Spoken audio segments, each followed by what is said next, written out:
good? Okay, so what we're here to talk about today, we're going to talk about this yoga for first responder stuff that I've been telling you guys I'm working on. So how did I end up here, right? You guys know that I do a little bit of traveling, teaching resilience stuff, meet people from all over North America while I'm doing it. And some of the folks I've met were Eric and Olivia. So Eric's a 13-year firefighter out of, I forget where he's out of, but he was a lieutenant with his department before he dedicated himself to this full time. Olivia was a dancer and a yoga instructor. And they recognized the gap that we've all recognized, but they've managed to find a solution for that. So we talk about, like when I talk to you guys about solutions for stress and mental health, we talk about upstream solutions and downstream solutions. We have an abundance of downstream solutions on the CFD, right? We have reintegration happens after the damages happen, CISM happens after the event, peer support is a downstream intervention as well, right? We need upstream stuff. That's where stress management came from, right? That's where we wanted to go with that. This is going to complement that. This is going to be another element of that. So when I met Eric and Olivia and saw what they were doing, I was like, this is awesome. This is what we need to do. So I managed to convince Chief Mackesy to let me take their course. When I became a TO instead of a resilience officer, he let me keep it. So this is how we ended up here, right?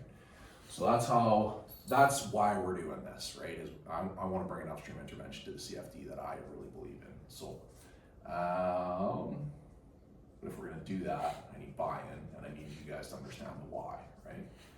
So either you guys done yoga before? Yes. Yeah. Razi? No. Okay, sweet. Okay, so who does yoga? Definitely not me. Why not? Who does yoga? If not you, who does it?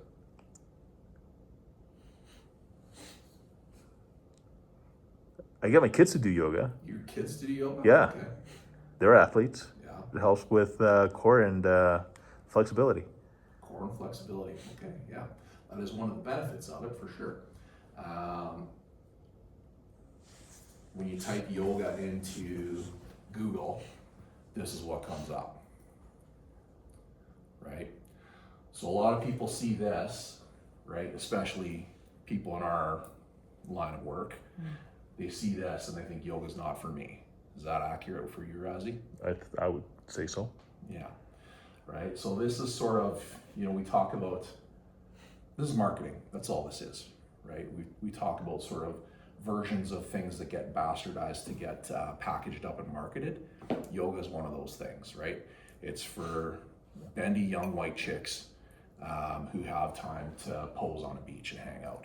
And if you don't have access to these serene settings and you don't have access to these poses, then yoga is not for you, right? Accurate. Accurate? Yeah. No, not accurate. That's the whole point of why I'm doing this talk. Raz, catch up. Okay. The preconceived notion is accurate. The preconceived notion is accurate. That's right. Okay. So one of the big things that we need to talk about is that you mentioned your kids do it because it's good for flexibility and it's good for core strength. Sure, you're 100% right. It's good for relaxation, but that's not the focus of yoga. That's not the core of yoga, right? Functional mobility and things are wonderful side effects of yoga. What yoga is it's a way to process stress out of physical tissues and the neurological system, and that in turn leads to some of those benefits, right? And yoga doesn't teach relaxation, it teaches regulation, right? So a lot of times we think of yoga as a way to relax. I know up until I took this course, when I did yoga, I really like yoga with Adrian, and I still do yoga with Adrian. I just do it with a different intent and a different focus now, right? But when I did yoga with Adrian, I did it because it helped me relax.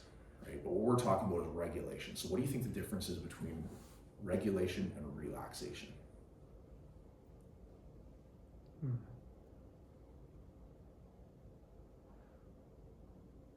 Well, regulation is about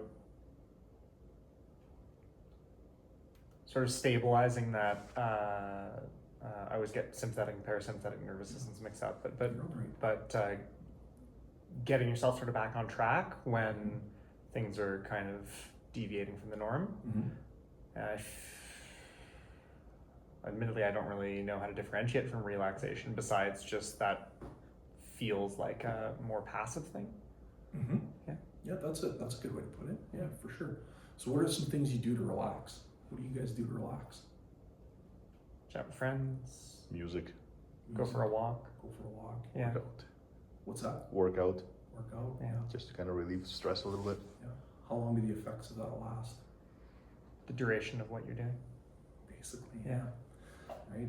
So one of the big differences is so relaxation temporarily calms the nervous system, gets us free of tension and anxiety temporarily, gives us a little bit of rest, tranquility, peacefulness. We're stress free. We zen out. The system is off. We're coping with stress. Right.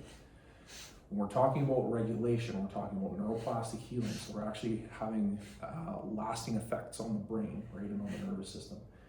We're learning how to effectively activate the nervous system, because that's the thing, is like we have to be able to control the nervous system when it's activated in order to perform at our job at at a high caliber, right? So we're working with stress, and that's another big part of this too, is changing the way we relate to stress, changing our relationship with stress. So a lot of us think about, like, I'll ask you guys, is stress good or bad? It can be either. It can be both, yeah. It can be either, right? The biggest part of that is our perception of it, right? So I think I talked to you guys a little bit about the book I'm reading, Upside of Stress by Kelly McGonigal. The long and the short of it is, if you can simply change the way you look at stress, you release different chemicals when your nervous system is aroused, right? And if you look at stress as a challenge instead of a threat, or your stressor as a challenge instead of a threat, you'll release chemicals in your brain and in your tissues that will not only make you more able to be resilient in the moment, but they will make you more resilient in the future as well, right? So that's a big part of regulation, right? And then working with stress, you guys have seen me do my lecture a bunch of times, both of you, and you know when I talk about the Yerkes-Dodson graph, right? We talk about that sweet spot in the middle. Do you remember that one? So stress over performance. You've got the arc, right? So as stress increases, performance increases to a point, and then we get a point of diminishing returns, right? That's where regulation comes in. So the nervous system is activated, but we're regulating it to stay in that sweet spot. So we call that being in the zone. In YFFR, they call it being in a flow state, right? So that's what this is going to help us do. Okay, does that make sense? Any questions about that? No. No? Okay. Okay. Let's see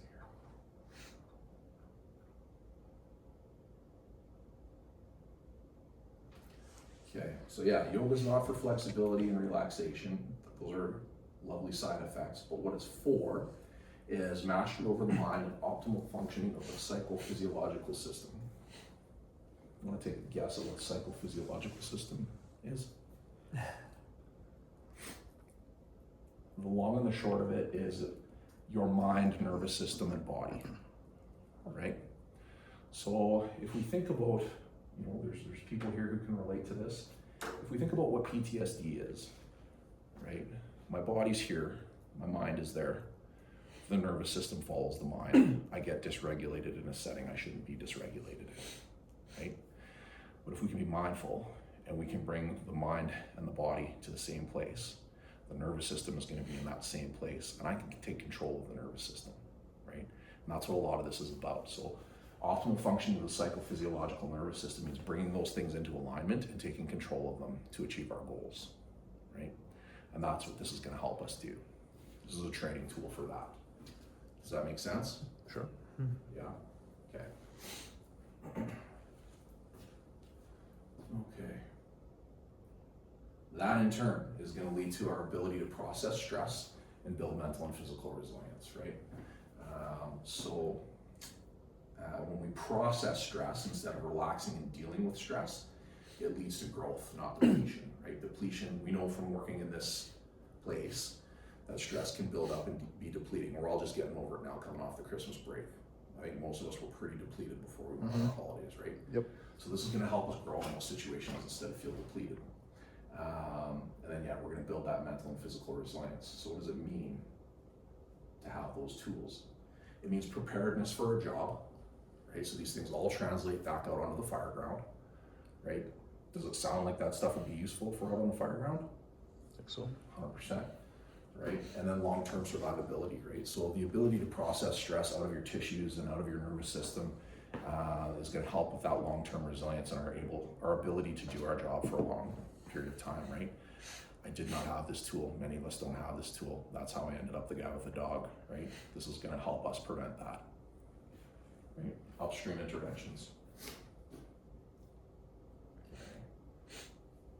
So, Josie, can you read me these specific benefits of yoga training? Absolutely. The ability to self-regulate, enhanced self-awareness and situational awareness, enhanced proprioception and fine motor skills, better verbal expression and problem solving, increased physical strength and mobility, access to effective sleep and recovery, ability to perform well and under pressure, decreased impulse variability, more accurate gut responses, controlled mindful responses, less injury, faster recovery time, increased emotional adaptability, oxygen is used more effectively, and access to flow. Okay. Is any of that stuff? Okay, first of all, is there any questions about what any of that means? I am going to need a clarification on proprioception. Yeah, Proprioception. that's a fancy word. Proprioception is your body's ability to understand where it is in space without you having to look at it. Okay. Right? So that's a big injury prevention piece, especially for us when we're blacked out. Right? We need to know where our body is in space. A lot of our job is blacked out, whether we're fighting fire or we're searching, right? That's what proprioception is. Anything else? So you're talking about yoga drawing a connection between your mind and your body. Mm-hmm. I'm looking at a few of these things, and my initial perception of yoga before taking this course was that it was way more body focused, and that there's some mindfulness aspects to it, but it's like firmly differentiated from things like meditation. So how many of these are both mind and body? Because I look at things like increased emotional adaptability. Where does that come from? Or like more accurate gut responses? Okay. So let's go back to the stress management lecture that we talk about. Right? Okay. When my amygdala takes over, what part of my brain is doing the thinking? The instinctual part of my brain, or the adaptive, responsive, intellectual part of my brain? Instinctual, based entirely on your training and rote preparation for situations. Yes. So if we can regulate in that aroused state, what part of our brain are we bringing online? We're going to be focusing primarily through the prefrontal cortex. Prefrontal cortex, Yeah. That's right. Increased prefrontal cortex activity is going to lead to better emotional adaptability. Okay, so what we're saying then, what you're suggesting is that through yoga training, we can access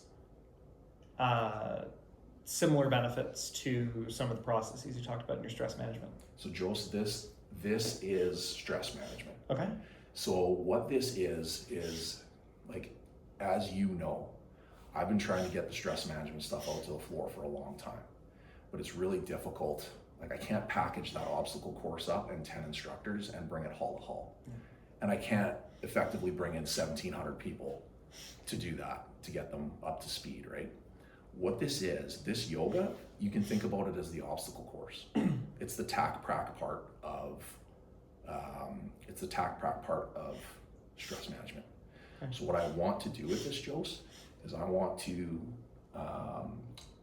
give a lesson to some of our PFTs that they can follow and that they can deliver. I want to pair them up with an RF, and I want the RF and the PFT to go into the hall. I want the RF to deliver the stress management lecture, and then I want the PFT to deliver a yoga for first responders course that will give them tactical and practical opportunity to practice those skills, right? So this is stress management 2.0. That's what this is, right? Which seems counterintuitive when we're talking about yoga, because we believe it to be this relaxy, flowy, woo-woo thing. We're not using it that way. It's not about the relaxation, it's about the What was the other one? Regulation. It's about regulation. Yeah. That's right. That's right. That's exactly it. So that's what's going on here. Okay. Okay. Does that make sense? Yes. Okay. Thank you. And all of these, this isn't opinion. This isn't anecdotal. This is evidence based. So one of the really cool things about YFFR is they've had universities do study on their 16-week protocol, and it has quantifiable, quantitatable evidence of reducing PTS and PTSD symptoms when done in that format, right? Okay. And as we get further into it, you're going to understand why, because you guys have more than a base level knowledge of this stuff to start with. So you're going to see as we go through this, okay? Okay, so let me ask you guys, how much of our job is mental? Oh, huge. Vast majority of it, yeah. Vast majority of it, Yeah. right? We talk about it all the time. Firefighting isn't hard. It's not hard to pull a hose. It's not hard to throw a ladder. It's hard as the circumstances and the environments that we do it in, right? And that's why we need this stuff, right? How much training have you gotten on the mental side of this job? Before I started sitting in on your lectures, basically none. Yeah, so what do you think? Let's say we talked about, I've got about 500 firefighters trained in stress management, which means there's 1,200 people on this job who have zero training on this side of the job.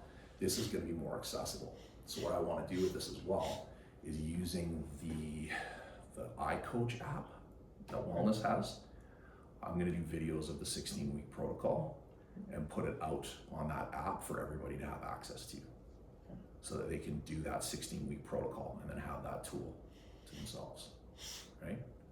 Cool, eh? Very. Yeah. So now you see why I'm excited about this. You're like, why has Willy been spending so many hours in his office doing fucking yoga? This is why. So Yeah. this is something that we can make, well, you teaching recruits and everything else when it comes to this kind of thing, you can have them be advocates for this program when they hit the floor, right? And be a resource Yes. to a certain extent. Yes, and so that's the intent as well too. Is I wanted Georgie here. He's already pretty much bought in, but I wanted to have him here to have him see the benefits that this can deliver more than just kind of what I've already articulated. Yeah. Because that's one of my intentions too. Is I want to work this into fitness for the recruits, Yeah. and I also want to work it in for you, Mm. right? Because we talk about how the recruits, we talk about in stress management leaning into the parasympathetic nervous system all the time, but we give them no space for it. Well, you know who has even less space to lean into their parasympathetic? The recruit instructors, right? So if I can start delivering this as part of fitness in the mornings, and you start showing up, and you start showing up, and the rest of the recruit instructors start showing up, I think we're gonna see some really good benefits. I don't think we're gonna get that lull that we do at week 10, where everybody wants to kill each other. Right? I'm too tired to kill anyone. Right, hopefully, well, that's just it, right? Hopefully we can start to see some changes in that. And then the other thing is, as I've found, I've had some like under 5-year people calling me because they know I'm a resilience guy and they know I have the stress tools. And they'll say, I'm struggling with this. And I'll say, well, think back to your stress management class. Do you remember this? And they say, no, right? If I can teach them stress management at the beginning of the class and then do this yoga with them throughout the course and reinforce those skills, hopefully now that skill set is in them and they can take it out into the world, right? Where it's a 2-pronged approach now instead of one. I don't want to derail No, go. what you're teaching, Yeah. so we can have this conversation after, but I do want to sit down and discuss how best to implement that, because I'm currently talking about extending the curriculum to a 15-week model and a 17-week model. And I feel like having the extended time, we could better fit in more stress management periods in the gaps. And I think So the 16-week protocol is the studied standard, but we're going to have the beneficial effects of yoga done properly with the correct intent and done mindfully. We're still going to get those positive effects. Yeah. So they talk about if I can have anywhere between 3 minutes, if all you can give me is 3 minutes before drill, I can do yoga. I think we can do that. And if you can give me up to 90 minutes, we can really do some yoga, right? So it's like, it's very flexible, which is another really appealing thing about this for Academy, right? We're already crammed in so tight. Well, how do we make room for this new tool? We don't have to make that much we don't have to make that much space, right? We can do this. Yeah. Yeah. Make sense? Yes. No pun intended. Okay, back on track. So similarly, this is a poll that YFFR did using dispatchers. So granted, their job is as intense as it is effectively more sedentary than what we do, right? So we have a little bit more of a physical aspect to our job, but still, they thought about 90% of their job is mental. We talked about the majority of our job being mental. They said they got between 0 and 10% training for it. We get pretty much nothing unless you've been through the academy in the last 5 years, right? So this isn't just an us thing. This is a public service thing, and we've talked about that because that was the whole point of me coming out here, was we identified that gap, right? And we needed to fill it. So that's where we are. So this is the issue that YFFR solves. We've been talking about that. It's a missing skill set for processing stress, building resilience, and enhancing performance. And if anyone asks you what Willy's lecture was about, that's the Coles notes. It's an effective tool to do these things. Are those things going to be important for our recruits? Yes. Are those things important for us? Yes. Critical. Easy peasy, right? And this leads to, when we don't do these things, when we can't do these things, it leads to stress-related health issues, declines in performance, injuries, post-traumatic stress, and suicide, either in attempts, ideation, or completion, right? Which we're unfortunately seeing a lot of in this department, right? A shocking amount. This stuff all looks pretty familiar to us, eh? Right? Well, and even if you've been paying attention to any of the work I've been doing, or any of the people that have been coming through the academy, I deal with this stuff every day, right? We need a tool for it. So this is the stuff, this is the medicine, right? And that's why yoga for first responders is a proactive training tool for mental health and physical resilience, upstream intervention. That's what we're trying to do. It's that ounce of prevention versus the pound of cure, right? So how is it different than regular yoga, right? So, like I said, some of us, our perceptions of yoga or our experiences with yoga have been that woo-woo white lady hippie stuff, right?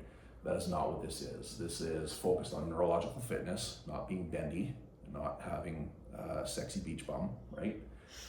It's training for processing stress and building resilience. There's no woo-woo stuff. You're not gonna see prayer hands. You're not gonna see me sit on my knees, make little loops and say Om. You're not going to see any of that stuff. It's culturally informed and job specific. So like I mentioned, Eric was a firefighter for 13 years, right? He knows what's up and he helped build this. And when we get into it, you'll see like a lot of the movements that we do in this, and a lot of the poses that we do are specific to our jobs, specific to how we move while we're doing things. And a lot of it's designed to actually be done in full bunker gear on SCBA and on air, right? So getting comfortable being uncomfortable, right? From conceptual to tactical practical. So that's what we talked about, right? The conceptual piece is the lecture, the tactical practical is the doing, right?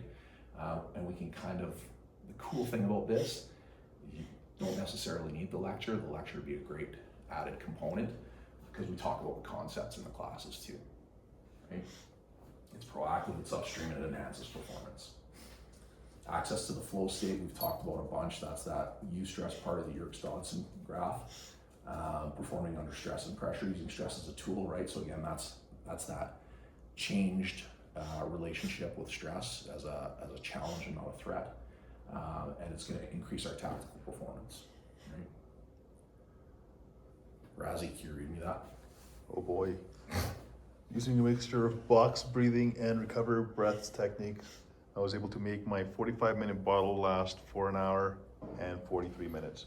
I was also able to keep breathing after my fiber alert stopped for an additional 15 minutes before the mask sucked to my face.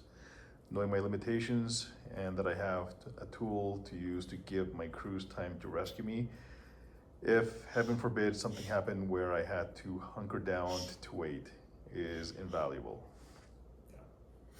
So we saw more efficient use of O2 on there as one of the benefits, right? So not even just in an emergent situation, but obviously just to get our jobs done, just to do work, that's valuable, right? If we can conserve air and use oxygen more effectively. So a lot of that is built into this too, and built into the breathing techniques that we're gonna do. Joes? I have to say YFFR is amazing. I was involved in an extended standoff Wednesday night through Thursday morning. The 3-part breath work and modifying sun breath for tactical vest worked amazing. Yeah. So he's talking about being in his tactical vest. So what we'll talk about as we move through the yoga stuff and as we learn the breathing techniques is that you can actually use your equipment to help cue your breath. Right? So we do a 3-part breath. It's belly, rib, chest. Breathe into your waist strap, breathe into your shoulder straps, breathe into your chest strap. Right? You've got that resistance to breathe against. We'll talk about that more as we learn about this stuff. But you can like it's culturally informed, right? Like easy peasy now that I say it out loud, but no one's ever done it before. Right? So there we go. So what to expect? So there is a basic framework for this, right? It's packaged up nicely so that dummies like me can deliver it to you guys. Okay. So the first part of any practice, it's always the same. It's 3 parts. The first part is the tactical breath work. So all we're going to do is focus on the breath. And the reason for that is that the breath is our anchor in all of this. Right? We talk about it in stress management. The breath is that piece that you always have with you that helps you take control of your nervous system, your mind, and your body. Right? When I have control of my breath, right? Breath is the key to the heart, heart is the key to the mind. When I have control of that, I have control of my nervous system. My body and my nervous system are going to do what I say, right? And then we take that, and to prove that, and to work on that skill, we take it into the physical drills. So, are you dreaming? Okay. We use the physical drills to create that stress, to create that, not stress, that activation that we need. So practice regulating in an activated state, using the breath, using what YFFR calls cognitive declarations. We've talked about as being anchor phrases, right? When I talked about in my lecture, the thought that escapes your lips is the thought that wins. We're going to do things that are going to feel silly. We're going to say stuff out loud, and there's a reason for that, right? Even if you don't believe it in your mind, if you say it out loud, there's a little piece of your subconscious that grabs onto it, and it's that seed that can grow into success, right? So the next time you're in the gym and you're doing a plank, how long can you do a plank for, Josie? 1.5 to 2 minutes if I'm dedicated. Okay.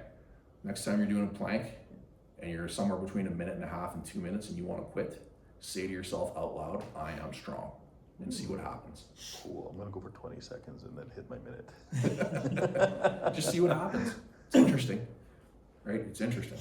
And we're going to use this stuff. It's the same stuff, right? We're segmenting, we're using anchor phrases, we are using tactical breath work, we're using goal setting, we're using positive self-talk, we're using all the things I talk about in stress management. We're just using them in a different setting, in a more creative way to help do stuff that's even more job specific than what we do in that obstacle course. Right? Make sense? Mm-hmm. Then after that, we're doing our neurological reset. Right? So after I've taken control of my nervous system to get the job done, I need to get my nervous system back over to my body so it can take care of itself, and I need to regulate my nervous system down so I can rest and recover, right? Because that's part of what causes those stress injuries. I know for me, that's part of what caused my stress injuries, that low-key stress that's always there, right? When you're waiting for the call, right? It's not when, or it's not if, it's when, right? What are we waiting for? It's not if, it's when, it's coming, right? And your body doesn't know the difference between the bear and that, right? And that adds up, that builds up. So we have to be able to regulate and bring ourselves down when we're not in that situation where we need to be activated. Right, I was just talking to AJ this morning, he was talking about his night shift and talking about his sleep. And he said, like a lot of us, he kind of sleeps like this with one eye open all night, right? Kind of super lightly. We need to be able to get rest when we can get rest, recover when we can get recovery. These neurological reset exercises that we're going to do are directly applicable to that, right? We've rooted in our tactical breath work by practicing it here in YFFR. So when we go into our physical drills, which is going on a call, we know what's there. We can tap into our breath, get the call done. And then when we get back to the hall, or when we're even sitting in the back of the truck, do a little neurological reset, right? Get you back ready to go, get you regulated. Make sense? Yes. Okay. Josie, read that one. Yoga, Zen, and the martial arts may have some mystical connotations, but when you strip away the mysticism, all that's left is a simple process that allows you to gain conscious control over your unconscious nervous system and then put it to work for you. Who said that? Lieutenant Colonel David Grossman. Not a guy you'd expect to say something like that, eh? Right? Wow. Not a guy you'd expect to be into yoga. Well, if he's the person I'm thinking of, I actually wouldn't be Sorry, that surprised. at a superficial level. Oh, okay, because of When the... you talk about lieutenant yes, colonel, because of the titles, the yes, military, absolutely. not a guy you'd expect, right? But Yeah. knowing what we know, knowing what he's Mhm. authored, yes, of course. But I just think that's a really succinct and simple way to put Yeah. what we're doing and what we're trying to accomplish. Okay. Kate, do you guys have any questions about any of this? When can we start? So I have to record myself teaching a class as part of this module, so I'm hoping this week that we can do a class together. I would Yeah. love that. Okay. Yeah. Okay. Yeah. Anything else, Rez? Nope. No. Okay. This is good. Thanks, guys.